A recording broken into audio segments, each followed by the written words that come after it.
এ একটি কাজ 4 দিনে করতে পারে, বি সেই কাজটা 12 দিনে করতে হয়, তাহলে দুজন মিলে তারা কত দিনে কাজটা করবে? আমি যে করছে কত দিনে, এ একটা কাজ করছে 4 দিনে, বি সেই কাজটা করছে কত দিনে? 12 দিনে।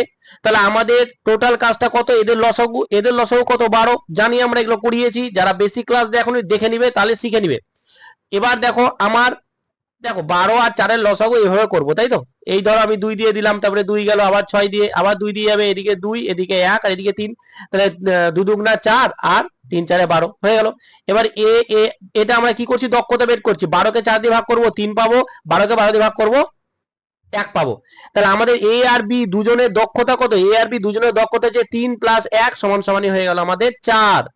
তাহলে এই 4 দক্ষতা নিয়ে ওরা কত ইউনিট কাজ করবে? 12 ইউনিট। তাহলে টোটাল কাজ ডিভাইডেড বাই আমাদের দক্ষতা, তাহলে 4 দিয়ে ভাগ করবো, 4 একে 4, 3 4 12। তাহলে দুজন মিলে কাজ করলে আমার কতদিন সময় লাগবে? 3 দিন সময় লাগবে, যেটা হচ্ছে আমাদের অপশন বি।